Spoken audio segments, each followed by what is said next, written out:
الشيطان الرجيم. بسم الله الرحمن الرحيم. إذا السماء انفطرت وإذا الكواكب انتصرت وإذا البحار فجرت وإذا القبور بعثرت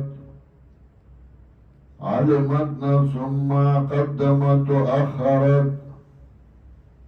يا أيها الإنسان ما غرك بربك الكريم الذي خلقك فسواك فعدلك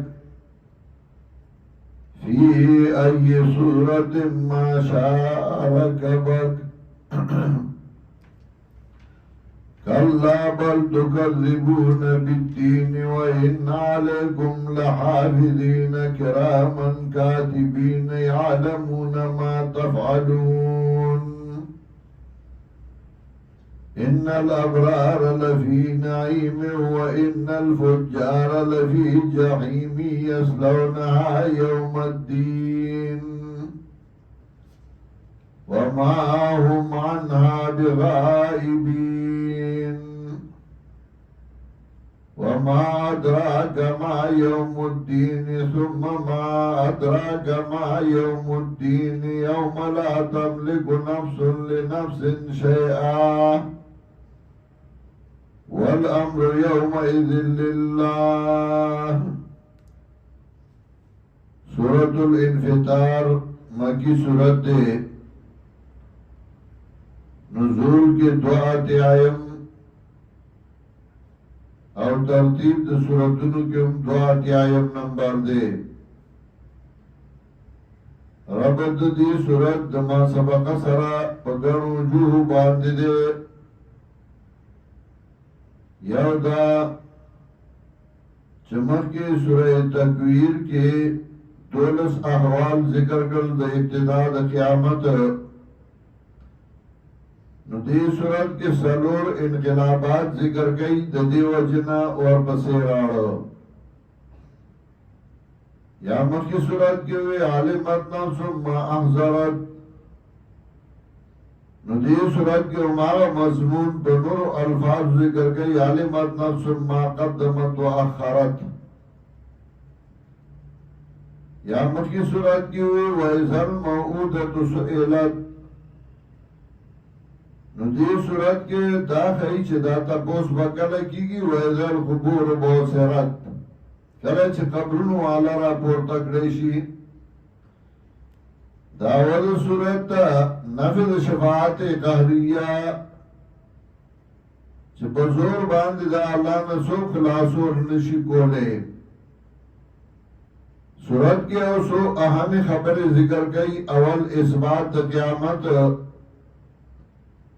بیا تزید من دنیا او بیا ترغیب ورگئی اعمال صالحہ ہوتا. رد کئی کو فلاسفہ باندے چغیوی فلک کی خلق و التیام نرازی.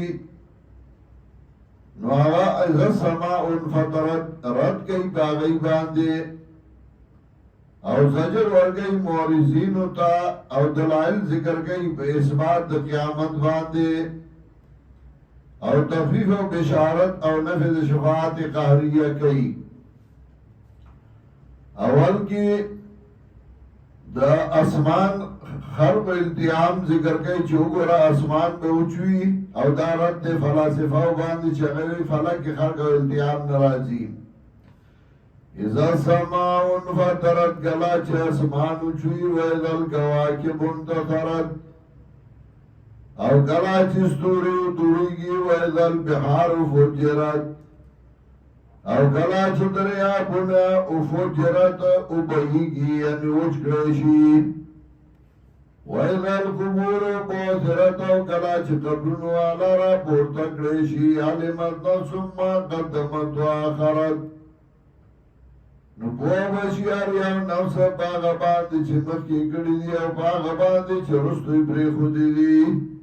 انده چې کم اعمال کړیو هغه به وویني، هغه خپل عمل نامه چې مخکې د کوم عمل په ژوند کړو او کوم رستو پرې خو دیو ځان له رستو صدقات جاریه پرې خودیو یا بد اعمال پرې خودیو علمت ثم قدمت واخرت نبوه بشیار یو ناس باغا باندې چې مخکې کړي دي او باغا جرستو پرې خودی دي یا ایوه الانسان ما غرک بربک الکریم و انسانا سدوکا گتالا را پربستا عزت من باندې یعنی دسدوکا کړي چې الله دې پرې خوده الله رضا دې پرې خوده الذي خلقك اغذات چې پیدا کړی تعالی را فسواکا نو برابر کړی تعالی را فعدلک نو برابر والے کړی ستا باندامونو کې تی درس کړی او بیا در کې اعتدال راوستي برابر والے راوستي فی ای صورت ما شاء رکبک وسورا خستا شکل کیا چې خو دا الله نه جوړ کړی تعالی را کلا بل تکذبون بالدین نه دا سکال څنګه د مخلوق ګمان دی بل تکذبون بالدین بلکې تاسو درو جنتیا کوئی په قیامت باندې تاسو قیامت نه منئ تاسو ایجا درو دی وَإِنَّ عَلَيْكُمْ لَحَافِظِينَ وَيَقِينًا تَاسُبَانِ نِگَهبان فرشتے کرامن کاتبین عزت مندی لکن کی دا اعمالو یعلمون ما تفعلون ہوئیگی باغبان چکوئی تاسو سکا گئی بتاسو مقرر دی نسو چکوئی اغلا لکی ان الابرار لفی نعیم و ان الفجار لفی جحیم اس استا عمل کی نتیجہ پیسے ہی ہو نتیجہ دادا ان الابرار لفی نعیم یقینا نیکان بھئی بنعمتنو کے و ان الفجار لفی جحیم اور یقینا بدکار بھئی بجہنم کی یسلونا یوم الدین دن بشیدی جہنم تا برد قیامت باندے وما همنا بغائبین اور ندی دی جہنم نگر آدر وما ادراک ما یوم الدین سپو اگتال راسدار رد قیامت ثم ما ادراک ما یوم الدین بیا سپو اگتال راسدار رد قیامت یدائی حالت سدے حالت دا دے یوم لا تملک نفس لنفس شیئا اغرد چوان دار بنوی یو تن دبل تن ده هیچی والامر یوم اذن للہ او اختیار بدارس کے بھئی اللہ لرا